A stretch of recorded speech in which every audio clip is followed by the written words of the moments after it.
Bonjour et bienvenue dans ce nouvel épisode de DJ, le podcast. Je suis Alex Dacosta, animateur radio, entrepreneur, artiste, créateur et organisateur d'événements et DJ avant tout. Pendant 1 heure, je vous propose de découvrir des profils inspirants de femmes et hommes animés par une seule et même chose, la passion. Cette passion qui, malgré toutes les déceptions possibles et imaginables, nous fera aimer quelque chose plus que tout et jusqu'au bout. Notre métier, DJ. Bon, parfait. C'est lequel? C'est le SM... SM7. SM7B, tu vois, c'est celui-là. C'est la base, quoi. Enfin, Ouais, non mais grave. moi, on m'a toujours dit que c'était... Oui, bah pour faire ça, c'est parfait. C'est parfait. Bon, petit mot d'intro. Ouais. Bonjour à toutes et à tous, vous qui nous écoutez. Je suis très heureux de démarrer cette nouvelle aventure podcast avec un mot d'ordre, c'est la passion du métier DJ, parce que je crois que si on n'a pas de passion, ça marche pas. Et je suis très heureux de vous présenter ce premier épisode avec quelqu'un que je connais depuis au final très longtemps, c'est vrai. Je vais essayer de faire un petit peu un bout de ton histoire en disant que... Alors, je vous le tease, mais dans le titre du podcast, vous avez déjà vu qui est mon invité, mais je vais quand même... Enfin, je veux qu'il s'aperçoive que j'ai un peu travaillé le truc. On a connu ce garçon au début des années 2000 avec beaucoup de tchouk-tchouk, de tchak-tchak, beaucoup de bootleg et de remix qui faisaient beaucoup de bruit dans tous les sens. Et on a surtout connu et reconnu ce garçon grâce à un jingle, un liner qui s'appelle Écoute, qui disait Écoute, c'est DJ Mast. Maintenant, on le connaît depuis quelques années avec une tournée qui cartonne, on va pas se mentir, ça marche très bien. Avec 2 tournées même qui marchent très bien, Génération 90 et Génération 2000. Vous qui êtes dans votre voiture ou qui êtes tranquillement dans votre salon en train d'écouter ce podcast, je vous demande de faire un tonnerre d'applaudissements pour DJ Mast. Bienvenue DJ Mast. Hey, salut à tous. Tu vas bien? Bah ça va. Merci d'être venu dans ma contrée alsacienne, je suis ravi de te accueillir ici. Bah écoute, ouais, merci de m'inviter, ça fait plaisir. Alors, il faut savoir pour la petite histoire qu'on a déjà tourné, on avait déjà enregistré un épisode comme celui-ci, mais j'étais pas super satisfait de ce qu'on a fait, donc on a décidé de faire ça mieux, parce que je pense que ce métier et notre passion méritent beaucoup mieux que ce qu'on avait fait la dernière fois. Donc j'ai proposé à Thomas de refaire cet épisode, il a accepté gentiment, comme toujours, donc déjà merci à toi d'avoir réitéré l'opération. Avec plaisir, c'est normal. Je suis très heureux de te recevoir là. Alors... on va pas trop parler de l'avant, parce que comme je te disais quand on s'est croisés il y a quelques jours, ton histoire t'as dû la raconter des milliards de fois, comment ça a commencé, et en vrai si les gens veulent savoir comment tu as commencé, les débuts, qu'est-ce que c'était, je pense qu'on pourra le trouver largement partout, sur ta biographie, sur ton site, etc. Mais on va quand même parler un tout petit peu du début, mais surtout pour parler de la passion, c'est-à-dire à quel moment tu te rends compte que c'est en toi, la passion est là, et à quel moment tu décides d'en faire ton métier?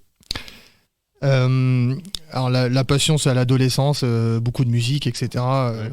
Comme plein, je pense, Ouais. qui ont commencé comme nous, à écouter des cassettes mixées de DJ. C'est ça le déclencheur. J'ai découvert les mixtapes de DJ au début des années 2000.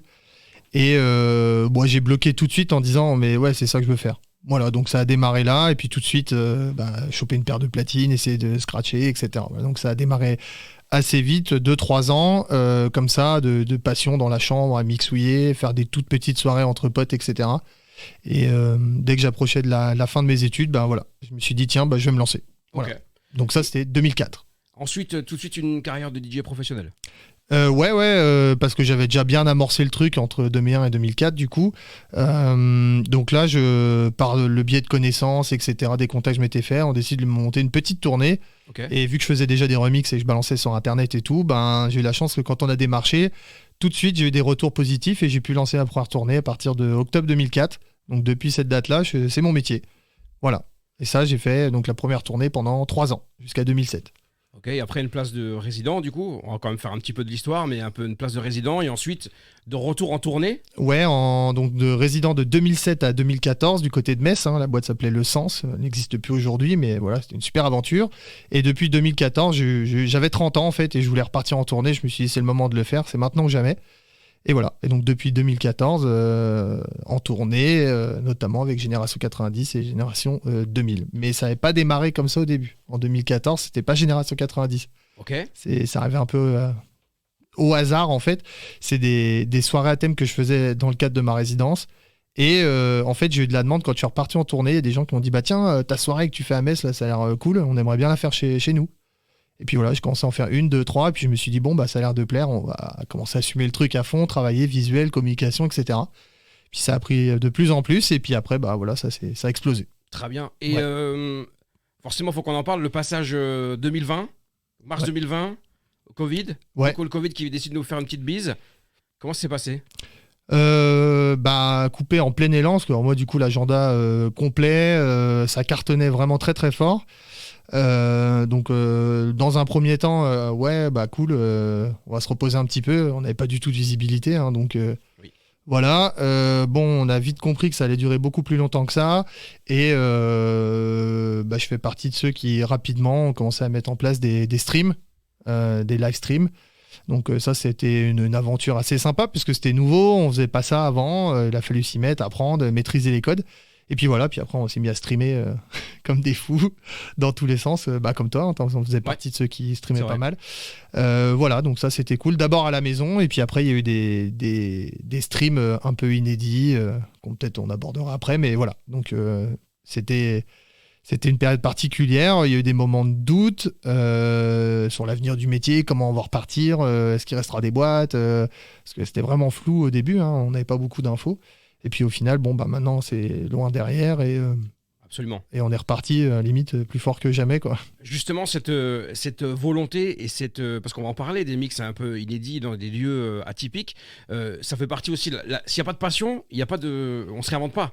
Ah bah oui, là clairement, en fait c'est donc avec un ami qui est dans l'événementiel, donc DJ Ned, Edouard, on se dit on a plein de compétences, on sait faire plein de choses, plein de matériel, et là on est là clairement... Et surtout t'as du temps. Ouais, voilà. À ce moment-là, t'as du temps. On a du temps, on se fait chier, faut le dire. Voilà, l'idée du premier live atypique, c'est la montgolfière, elle vient de Edouard, là, de DJ Ned. Et là il me dit, je suis en train de bosser là-dessus, machin, est-ce que tu voudrais être avec moi là-dedans, voilà. Donc là, effectivement, c'est des projets qui ont demandé beaucoup de travail, de l'investissement personnel, du temps, de l'argent aussi, parce que même si tout le monde a joué jeu, ça je tiens à le souligner, dans chaque live qu'on a pu proposer, tous les partenaires sont venus bénévolement, et il y avait quand même des frais, déplacements, etc., du matériel des fois acheté, etc. Donc voilà, c'était une aventure vraiment sympa, ça a buzzé comme jamais, donc on a fait un concert, pour ceux qui savent pas, à bord d'une montgolfière qui a été retransmis sur les réseaux sociaux. On était 2 DJ et une violoniste, on a survolé le vignoble champenois aux alentours de Reims, filmé avec des drones, un autogire, etc. Donc c'était une aventure incroyable, et on a réussi à produire un show qui était quand même plus que sympathique. Oui. Voilà, donc on en garde un souvenir, un super souvenir en tout cas. Tant mieux, et ça vous a donc amené pour faire d'autres lives dans d'autres lieux atypiques. Voilà, ça a fonctionné, donc on a dit allez hop, c'est reparti. On a à peine fini le premier. On en a fait un dans une cave à champagne, au milieu des tonneaux et tout, c'était cool. On en a fait un dans un club. Ouais, ça je me souviens. Voilà, dans un club où là on s'est dit on va inviter pas mal de performeurs, et pendant 1 heure il va se passer plein de choses, il n'y aura pas que les DJ, il y a eu un saxophone, il y a eu à nouveau la violoniste qui est revenue avec nous, un gars en VTT trial qui montait sur le bar, qui sautait partout, et un mec qui faisait du flair bartender, qui jonglait avec... voilà. Donc ça c'était cool. On en a fait un à la montagne sur la terrasse d'un restaurant d'altitude avec des skieurs qui sautaient, un saxophoniste, on avait mis du feu machin, voilà, et on a fait aussi dans un avion, à bord d'un avion avec un autre avion qui nous suivait et un 3e avion qui faisait de la voltige. Tout ça filmé avec des caméras partout. Toujours plus, quoi. Voilà, donc ça c'était super cool, aventure incroyable. Et les dernières, on a eu le temps d'en refaire un, on en a fait un à la montagne à nouveau, mais là cette fois-ci on était à bord d'une motoneige, les platines sur les genoux, et on est parti faire une balade au coucher du soleil au sommet des montagnes, tracté par une motoneige. C'était cool, quoi. C'était une super aventure. Il y a d'autres projets là à venir ? Ouais, on en avait plein en tête, mais maintenant clairement c'est le temps, quoi. Ouais. C'est le temps, mais on se garde ça sous le coude. On en reparlait là, il y a quelques jours, et on s'est dit il faudrait quand même qu'on essaye de refaire un truc, mais il faudrait qu'on bloque et puis qu'on... Voilà.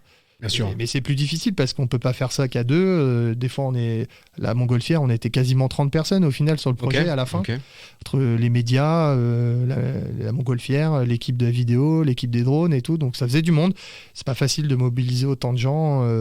Voilà. Donc on verra. Mais on aimerait bien en refaire. C'est dans les tuyaux. En tout cas, grand passionné, Oui. parce que s'il n'y a pas de passion, il n'y a pas de projet comme ça. Ah bah oui, c'est clair. Donc maintenant, on reprend, on reprend après Covid. Ouais. Donc ça se passe bien jusqu'aujourd'hui. Ouais. C'est quoi ton organisation type aujourd'hui? Est-ce que tu as des salariés, tu travailles avec des gens?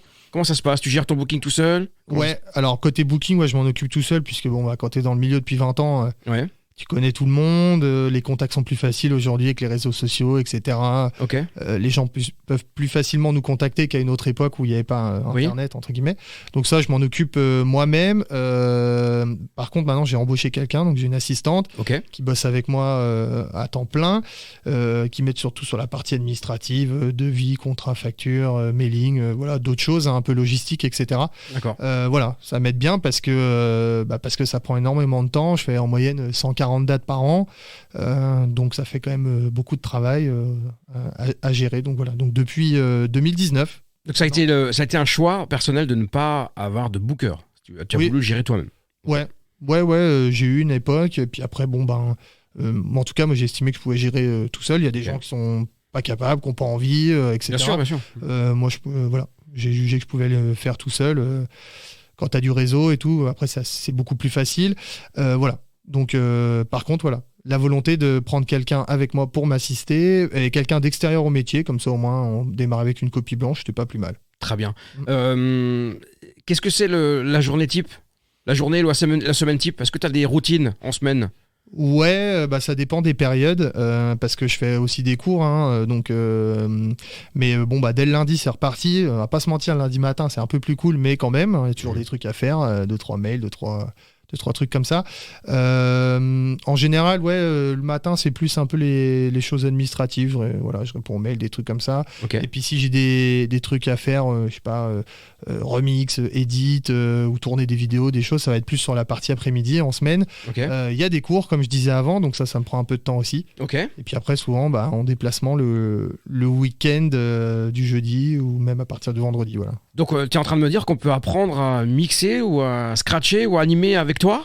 Oui. Incroyable. On a une structure qui s'appelle la DJ School Mess depuis 2012. Ok. Donc on a arrêté en présentiel pendant la crise sanitaire en 2021. Et depuis, du coup, ça continue, mais uniquement à distance. Voilà, donc on peut faire des cours en visio. D'accord. Voilà, donc là en ce moment j'ai des gens de Marseille, Très bien. partout, Bordeaux, Lille, c'est assez cool. Voilà, il y a des gens que j'ai jamais rencontrés en vrai et qui ont appris à scratcher ou à mixer à distance. Donc Et qu'est-ce qu'on apprend? Est-ce que c'est un programme à la carte ou est-ce que tu prévois des choses? Oui, alors avant, dans les sessions présentielles, on faisait des formations qui pouvaient durer jusqu'à 4 mois, donc il y avait quand même un programme comme une école, type, on déroulait un programme. Après, là, vu que c'est des formations individuelles en visio, on peut se permettre de proposer un programme à la carte. Il y a des gens, ils arrivent vers moi en me disant moi je veux que scratcher, donc pas de problème. D'accord. Il y en a qui disent moi je fais des mariages depuis 20 ans, je pense que j'ai des lacunes sur ça et ça, donc je leur propose un programme et voilà, ils me valident et puis après on part là-dessus. On essaye de cibler vraiment les besoins et puis après quand je vois peut-être qu'il leur manque quelque chose, je leur propose des choses supplémentaires et puis voilà. Très bien. Ouais. Et comment on te contacte pour ça? Directement sur tes réseaux? Oui, voilà, il y a des réseaux DJ School Mess, Instagram, Facebook ou sur mes réseaux à moi. Très bien. Donc, voilà. Alors, parlons un peu de comment tu construis tes sets. C'est quoi ton... Alors, je te demanderai pas qu'est-ce que tu mets comme morceau dedans, parce que beaucoup paieraient pour le savoir. Hein. Mais je voudrais juste savoir quelle approche tu as, parce que, par exemple, moi, j'aime bien faire beaucoup de vagues, c'est-à-dire beaucoup de montées, beaucoup de descentes. Et moi, ça m'a toujours intéressé de savoir comment tout le monde a un peu travaillé, comment tu as ton approche. Est-ce que tu commences doucement et tu montes? Est-ce que tu commences 90, tu fais 10 2000? Explique-moi un peu comment ça a été, comment tu as monté ton set? Alors, c'est marrant parce que sur les deux tournées, que ce soit la 90 ou la 2000, c'est pas tout à fait pareil dans la dynamique. Là, par exemple, on prend l'exemple de la 2000. Déjà, ce qu'il faut savoir, c'est que je fais un set quand même assez long par rapport aux autres DJ guests qui tournent. La moyenne, c'est entre 1h30 et 2h. Je fais un set de 3h30. Donc en général, je démarre à 1h du matin pour terminer vers 4h30. Donc, running mix, quoi. c'est ça. Alors du coup, en fait, la démarche, je me dis de 1h à 2h, je fais un warm-up, mais le but, c'est quand même d'emmener les gens tout de suite assez vite dans le thème, parce qu'on a communiqué sur ça, ils attendent ça, on voit il y a une clientèle différente qui se déplace, etc. Donc dans ma logique de travail, c'est bon, je vais prendre quand même des tubes, pas encore les plus forts, mais quand même des trucs suffisamment fédérateurs pour emmener les gens tout de suite. Oui. Voilà. Donc je fais une sélection et après je vois pour l'ordre, etc. hein. Mais voilà, donc pour l'ensemble du set, j'essaye quand même de construire des séries de style et de tempo. Regroupant des morceaux par exemple pop 130 BPM, après je dis bon bah voilà je vais casser, etc. Et puis il y a quand même une partie où ça se fait en live, surtout au début de la tournée. T'as préparé des routines et puis tu les essayes et puis tu vois ce qui fédère le mieux les gens, et après tu dis bon bah cette petite phase là je vais la mettre avant l'autre, etc., etc. Voilà, toujours en essayant de garder en tête d'être fédérateur, peut-être mettre des trucs plus féminins à certains moments pour attirer, passer à des tempos rapides, des tempos plus lents, passer du R&B, passer des sons années 2000, il y avait déjà du reggaeton par exemple, des choses comme ça. Bien sûr. Voilà, monter, descendre. Par contre, dans cette soirée 2000, j'ai quand même voulu mettre l'accent sur le côté clubbing, parce que vers la fin de la décennie, on a une grosse vague la club qui s'est installée. EDM, hein. Voilà, même après EDM qui a suivi. Donc, j'ai voulu quand même mettre ça en avant. Donc, volontairement, je fais des grosses séries de 30 minutes. Quand même assez long, sur de la dance music, etc. Ça va être des guettas, des choses comme ça et tout. Voilà. Et derrière, après, je recasse, etc. Là, je fais une partie plus courte. Après, je remonte, mais en remettant encore l'accent sur le côté clubbing.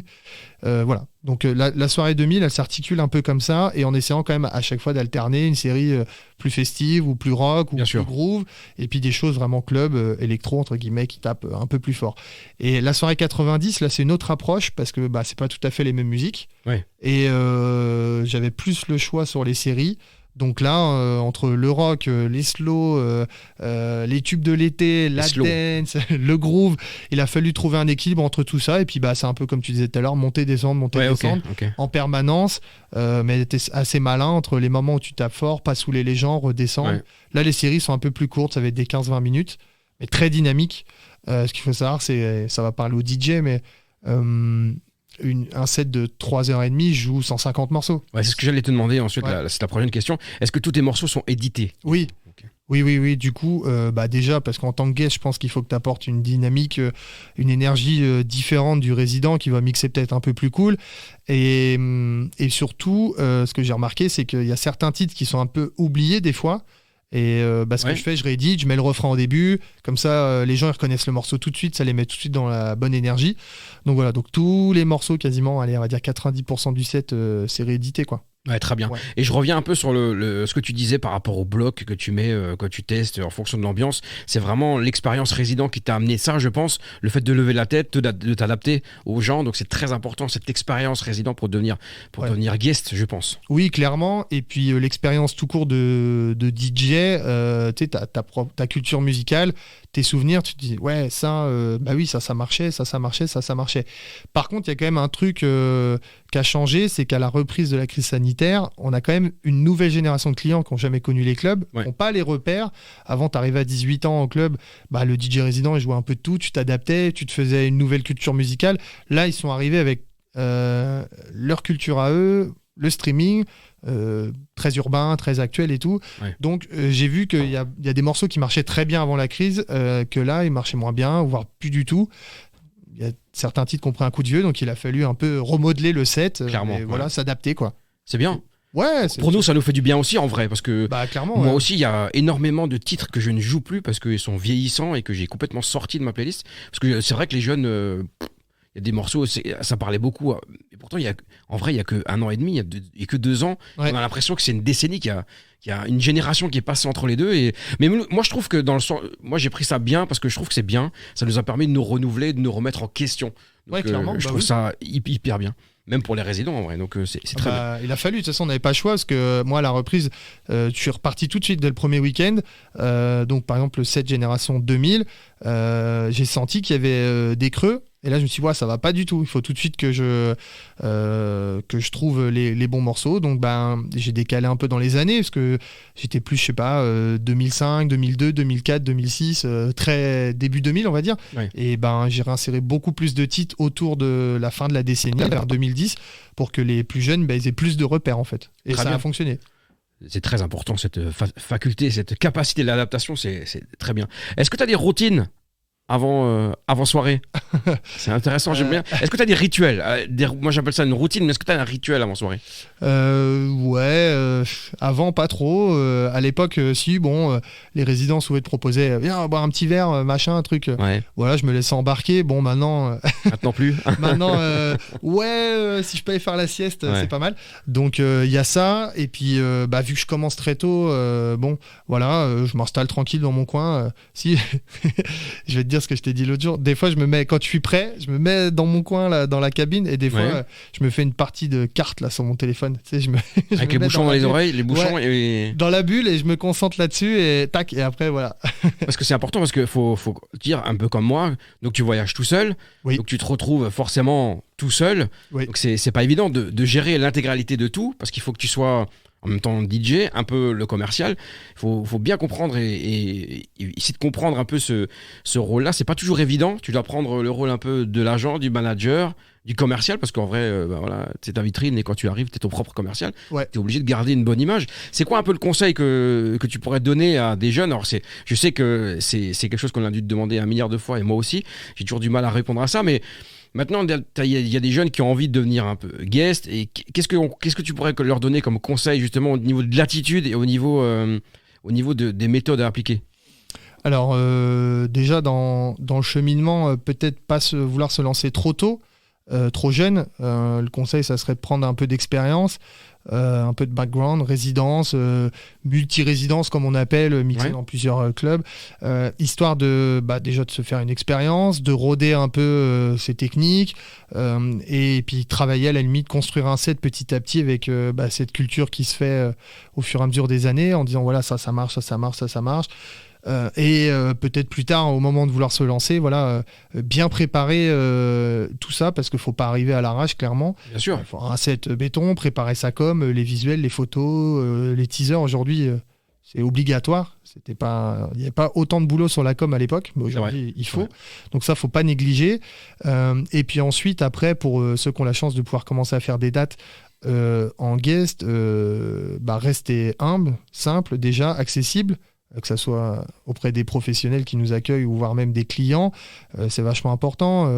Aller au contact, discuter, prendre le temps de faire des photos s'il y a de la demande. Donc c'est un peu tout ça, rester simple, accessible, garder les pieds sur terre, s'adapter, pas trop faire de chichi non plus aussi au début, pas se prendre trop pour des stars. Éviter de venir avec des potes qui sont un peu polluants, les trucs comme ça. Oui, aussi, ça aussi, ça m'est arrivé un peu des fois au début, des connaissances ou des bons amis, puis au final, eux, ils font la bringue et puis ils foutent un peu le bordel. Effectivement, ça peut porter préjudice en disant lui, il est sympa, mais ses potes, c'est bon, quoi. Donc faire attention à tout ça. On est au boulot, faut pas l'oublier. Même absolument, si on bosse dans un milieu festif. Quand on vient, on est au boulot. Le patron il te paye pour un peu plus cher que les autres ou que le résident pour faire quelque chose de différent. Donc faut quand même arriver avec un truc solide, dynamique, et puis que ça plaise aux gens, quoi. Ouais. Surtout. Donc là, on a parlé de la partie club. Je sais que tu t'es aussi un peu diversifié au niveau du business. On a l'école, et aussi tu t'es tourné il y a quelques années maintenant vers l'organisation d'événements, tes propres événements. Comment ça t'est venu et comment tu procèdes pour ça? Alors, comment c'est venu? En fait, la boîte où j'étais résident, le Sens, quand je suis reparti en tournée, je continuais à venir faire les soirées à thème là-bas. Ça a duré 1 an et demi à peu près, et après ils ont arrêté l'activité à la BBC, etc. Donc, du coup, j'avais plus d'endroit, en tout cas sur Metz, pour faire ces soirées-là, et c'était vraiment carton, quoi. C'était genre 1500 personnes à chaque fois et tout. Ouais.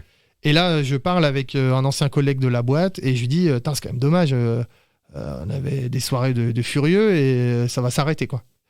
Et en parlant, on se dit, faudrait qu'on trouve une salle, machin. Ça est parti un peu comme ça, comme souvent, plein de projets. Comme souvent, ouais.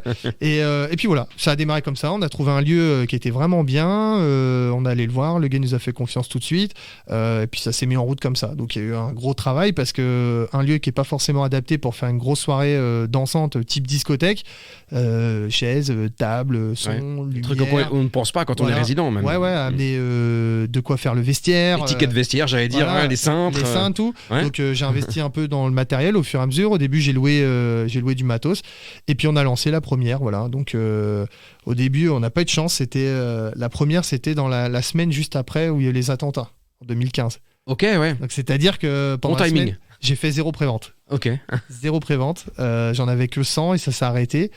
Mais bon, j'étais confiant, à l'époque les réseaux sociaux ça cartonnait et Facebook notamment, on arrivait à buzzer assez facilement. Donc il y avait quand même du buzz sur les réseaux et ce soir-là on a dû faire 700-800 quand même. Propre. Voilà, Propre. pour une première. Et je dis bon bah allez banco, c'est parti, on va en refaire une autre et ainsi de suite. Et puis bah, celle d'après on était complet, full de chez full. Et voilà, donc ça a démarré comme ça et depuis j'en ai fait pas loin d'une quinzaine. Le projet c'était de l'exporter dans d'autres villes, Ok. faire une mini tournée. J'ai commencé à le faire avant la crise, j'ai loué la petite salle du Zénith de Dijon, c'est une D'accord. salle de 1000 places. Voilà, donc ça s'était bien passé aussi. Bon, compliqué de travailler avec les Zéniths, ils prennent un peu de haut, on n'est pas des stars, ils nous prennent vraiment pour des petits. C'était pas évident, ils nous ont pas facilité la tâche, mais bon, donc du coup on n'a pas pu ouvrir la billetterie assez tôt. C'était compliqué, mais on a fait quand même 650-700 personnes, on s'en sort bien. C'était sympa, donc le projet c'était d'en refaire des autres, puis après il y a eu la crise. Et là, il faut redémarrer tout à zéro. Enfin, c'est pas facile. Surtout qu'on se rappelle, il y a eu des périodes où on parlait de reconfinement, machin, les boîtes ont refermé. Oui. Donc, par exemple, en 2021, j'en ai fait une à Metz, pile un mois avant que les boîtes referment et les lieux festifs referment. C'était vraiment compliqué. Puis toujours la peur de se lancer en se disant 3 ou 4 mois avant de faire la date, de lancer la com, etc. Où est-ce qu'on en sera dans 4 mois Est-ce qu'on va pas nous interdire la veille, la préfecture, etc. Mais bon. En tout cas, c'est un super projet. Et ce qui est cool de faire des soirées comme ça, c'est qu'il y a de la demande. Au niveau du public, parce que tous les gens qui viennent pour faire des soirées 90 notamment, ces gens-là ne vont plus en discothèque. Absolument. Plus du tout. Absolument. Parce qu'ils s'y retrouvent pas à 40 ans, ils ont pas C'est envie. trop tard aussi, peut-être. Ouais, voilà, ils ont pas envie d'être au milieu des jeunes, la musique ne leur plaît pas, il y a plein de raisons. Et donc, quand il y a vraiment un bel événement dans un lieu sympa, ils font la démarche de venir. Là, par exemple, la dernière à Metz, la jauge, c'est 800 personnes, c'est complet à chaque fois, on fait tout complet en pré-vente avant d'ouvrir, donc il y a vraiment de la guichet demande. fermé, quoi. Ouais. Très bien. Il y a de la demande, donc c'est cool et ça nous permet aussi de nous proposer à chaque fois un show un petit peu plus élaboré avec une scène de concert monstrueuse, des lives dans tous les sens, de l'artifice, de la vidéo, donc c'est chouette quoi, c'est des beaux challenges. Donc si vous êtes organisateur de soirées en France, partout en France, et que vous avez envie d'accueillir peut-être une soirée avec DJ Must, n'hésitez pas à le contacter. Ouais, carrément. Et aussi, surtout, si vous êtes organisateur, n'hésitez pas à vous lancer, faites des choses. Ouais. Et il y a une demande pour plein de choses. Oui. L'événementiel aussi ? Un petit peu, ouais, aussi un petit peu. Toujours un pied dedans depuis, on va dire, 20 ans, mais je communique pas dessus. C'est juste pour garder le pied dedans et savoir le faire, quoi. Donc un peu de corporate, un peu d'entreprise. Ça m'arrive des séminaires de temps en temps. Où là, je suis juste DJ, prestataire, je viens faire ma soirée. Donc tu es que sur... Parce que, par exemple, moi, tu le sais, moi, je me suis diversifié, je fais de l'orga vraiment de séminaires. Toi, tu es vraiment que dans la prestation d'animation. Oui, voilà, parce que pour l'instant, c'est pas un univers que je maîtrise. J'avais pas non plus le matériel. C'est pas quelque chose qui m'attirait, en tout cas à l'époque. Avec le temps qui passe, si, quand même, ça commence à me titiller un peu, de me dire, tiens, on va y venir petit à petit, je pense. Parce que je sais organiser des événements, ça me fait pas peur. Après, c'est une question de timing des fois, tu vois. Ouais, voilà. C'est pas le moment. Moi, je suis sur autre chose. Bon, voilà. Moi, j'ai toujours eu envie de faire de l'orga. Je le ferai toujours. Mais donc, je suis très content de le faire. Puis on peut pas être partout. Hein. Bien sûr. Toi, tu t'es entouré. Ton équipe, elle a grandi. Oui. Voilà, pour l'instant, j'ai qu'une personne dans l'équipe. Peut-être qu'il y en aura 2 après. Voilà, on peut pas tout faire. Donc voilà. Donc juste de la prestation DJ sur des séminaires d'entreprise, des choses comme ça. C'est sympa. J'aime bien. Et toujours un tout petit peu de mariage. 3-4 tous les ans. Voilà. Très important, ça, c'est très bien. Je suis très content que tu dises ça. Tu sais que moi, je suis à fond sur le business et je sais que. Alors maintenant, c'est moins. Maintenant, il y a moins de DJ résidents. Avant, je trouve qu'avant le Covid, il y avait plein de DJ résidents qui disaient ouais, les mariages, c'est ringard, c'est pourri, ce sera jamais pour moi. Moi, je leur ai toujours dit un jour, vous y viendrez tous. Et là, c'est vrai que post-Covid, il y a beaucoup de gens qui m'ont demandé à les former, des choses comme ça, parce que moi, je suis à fond là-dedans. Je prône qu'on peut faire des belles choses, même pendant les mariages. Donc, et c'est un business relativement lucratif quand même par rapport à certains autres. Oui, et puis ça s'est vachement professionnalisé. Oui. Avant le mariage, on a toujours l'image du DJ, le bon copain qui vient avec ses 2 enceintes, et un peu à l'arrache. Non, aujourd'hui, on a des vraies structures, du matériel solide. Voilà, non, ça s'est professionnalisé. Les prix ont monté et du coup je pense que ça attire et les DJ se forment aussi, donc du coup ils se forment, ils deviennent meilleurs et c'est très bien, c'est bien, il faut continuer comme ça. Parfait. Les projets, c'est quoi? Qu'est-ce qu'on peut production, est-ce qu'on n'a pas parlé de production d'ailleurs? Est-ce que la production ça t'attire ou Alors j'ai fait beaucoup de remix prod à une époque. Bon, après comme je disais avant, on peut pas être partout, on n'a pas le temps pour tout faire. Donc c'est vrai que ces dernières années, au profit de l'école, la formation, j'ai un peu délaissé ce côté-là. Pour l'instant, j'ai pas de projet de ce côté-là. On verra, peut-être plus tard. Je ferme pas la porte, parce que j'aime bien, c'est quelque chose qui me plaît. Mais la prod, je pense que tu sais, ça demande beaucoup de temps. Absolument. Pour sortir un titre, tu peux pas dire allez, je me bloque 2 heures et c'est bon, on y va. Enfin, si, on peut le faire en 2 heures, mais après, c'est tout le reste qui est plus compliqué. Ouais. Voilà, il y a tellement de choses autour de ça. C'est pas un univers que je maîtrise totalement pour l'aspect business autour de la production. Donc voilà, donc pour l'instant, c'est pas, il y a pas de projet autour de ça pour l'instant. Juste des petits edits, des remixes, pourquoi pas, mais pas de prod à mon nom. Et beaucoup de Fresh Sensation, qui est la compile officielle de tous les DJ, notamment de moi, quand je fais des soirées privées, c'est Fresh Sensation numéro, je crois, 10 ou un truc comme ça. C'est ma préférée, désolé, hein, je sais pas à combien tu es. 20. À 20, tu vois. On peut retrouver tous ces épisodes en téléchargement sur ton site, il me semble. Hein. Ouais, sur le site, sur le podcast, Apple, Google, partout. Vous tapez, c'est DJ Mas Podcast, vous allez trouver facilement. Il y a au moins 70 compiles, je crois. Un peu dans tous les univers. Productif, c'est bien. Ouais, bah, surtout ceux-là que tu parles, les Fresh. À l'époque, je me rappelle, il faudrait des compiles où on met du son cool, mais qu'on joue pas en club. Je suis d'accord. Voilà. Ouais. Ou pas trop en tout cas, ou des versions plus cool. Et voilà. Donc, je prends toujours pas mal de plaisir à faire une sélection un peu sympa, des trucs qu'on n'entend pas partout. Et c'est cool parce que je passe dans des bars, des restaurants où les DJ me disent tiens, je le joue en warm-up au vin d'honneur, machin et tout. Donc, ça me fait plaisir. Ouais. Au moins, ça sert pas à rien. Les projets, c'est quoi ? Les projets, continuer à développer la tournée parce qu'au final, la 2000, j'avais fait 2 dates avant la crise, donc là, depuis 2021... C'est quoi le pourcentage de demande que tu as par rapport à la 90, la 2000, plus de 2000 maintenant ou... y a la demande, c'est que autour de la 2000 maintenant. Ok, d'accord. Et à la reprise, il y en a, ils savaient pas trop, je les orientais vers la 2000 en disant, écoute, si tes clients sont jeunes, genre 18-25, pars sur la 2000, t'es sûr que ça leur parlera beaucoup plus. Après, il y a encore quelques clubs où je vais faire de la 90 parce que la clientèle est vraiment adaptée, je le sais, et donc là, il n'y a pas de souci. Dans les tuyaux, sûrement faire une vraie 90-2000 bien travaillée comme la 90 ou la 2000, en mélangeant vraiment le meilleur des deux. Ouais, je vais... Ça s'arrête jamais, c'est ça qui est bien. Ouais. Les gens passionnés, en fait, on s'arrête jamais. Ouais, voilà. Et puis j'ai toujours 2-3 idées. En fait, à l'époque où j'étais résident, j'ai fait beaucoup de soirées. On faisait pas de guests. On n'invitait pas d'artistes et pas de guests. Donc du coup, j'ai proposé à mon patron à l'époque de faire plein de soirées à thème avec plein de concepts musicaux. On a fait des soirées blanches, on a fait des trucs. Et donc à l'époque, j'ai pu rôder pas mal de soirées, notamment une soirée qui s'appelait R&B Anthologie. J'avais fait une soirée. On a discuté en plus, il y a 2 jours. Voilà. Je dis le prochain mec qui fait une tournée R&B début 2000, mais bien correct. C'est le roi du pétrole. Ouais, mais sauf que je t'aurais dit oui il y a 3 ans, 4 ans avant la crise. Aujourd'hui, la clientèle a changé et je me vois pas faire 2 heures sur du Dr. Dre, Beyoncé. Peut-être dans les restos, dans les bars. Parce que tu sais qu'ils arrivent beaucoup. Donc, ouais, peut-être. Voilà, il y avait ça. Il y avait Made in France. J'avais fait. Je jouais que de la chanson française toute la soirée. C'était incroyable ça. Fais gaffe, tu vas donner des idées à plein de gens. Il y en a déjà qui le font, après voilà. Ouais. Puis chacun, il y a assez de place pour que... Bien sûr. Voilà. Donc voilà, il y a toujours des petites idées comme ça. Et surtout, à partir de l'année prochaine, voire 2025, développer un petit peu plus le côté mariage événementiel. Ok. Pour l'été, en tout cas, au moins, ce qui permettrait de faire un peu moins de clubs, moins de déplacements dans toute la France. Parce que c'est à 40 ans, ça commence à être usant. Ah oui, je sais bien. Voilà. Au moins, et puis comme ça permet, en tout cas, ce que je me dis, il y aura un peu 2 saisons dans mon activité et je serais content de faire l'une et l'autre. Donc là, l'été, j'ai déjà réussi à amorcer un peu ce que je voulais faire, c'est-à-dire que sur juillet-août, je fais quasiment pas de club. Je fais beaucoup de grosses fêtes de village, bal des pompiers. C'est pareil, ça aussi, ça s'est vachement professionnalisé. Ouais, absolument. On arrive sur des scènes de malades avec du son, de la lumière, équipés comme un festival. Et puis avec des associations qui ont des licences d'entrepreneurs de spectacle, qui sont intéressés par le métier. Donc c'est hyper plaisant. Ah ouais, je fais des petits bleds où il y a 3000 habitants, mais des fois il y a 3000 personnes à la soirée. Les jeunes des bleds autour, ils viennent. Il y a une super ambiance. C'est pas du tout la même approche que le club. Donc je prends beaucoup de plaisir à le faire. Et du coup, là, cet été, je suis content parce que j'en ai beaucoup, comme les fêtes de Dax. Voilà, c'est des trucs monstrueux où il y a des milliers de personnes. Donc voilà, l'été, des choses différentes. Tout le reste de l'année, les clubs. Et voilà, pour l'instant, on va continuer dans cette lignée-là. Plein de projets, beaucoup de diversification, c'est le maître mot, je pense. Alors, ce qui permet je pense qu'on est des boulimiques aussi, un peu de travail, et on a besoin de toujours faire un peu des trucs nouveaux, parce que, nouveaux, pas tous les jours la même chose, ça nous permet de rester motivé, pas s'ennuyer entre guillemets. Et on reste passionné comme ça, du coup, parce que ça alimente la flamme et c'est ce qu'il faut. Et puis voilà, l'envie de faire des nouvelles choses aussi.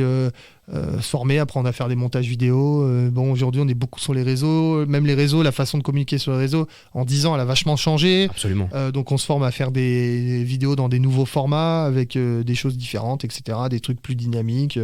Voilà, ça s'arrête jamais. De toute façon, si on veut durer, il faut s'adapter. Absolument, il faut rester passionné. Voilà. Eh ben, merci beaucoup. Merci pour Merci cet à toi. entretien. Je suis ravi d'avoir reçu pour ce premier épisode. On peut te retrouver sur les réseaux sociaux.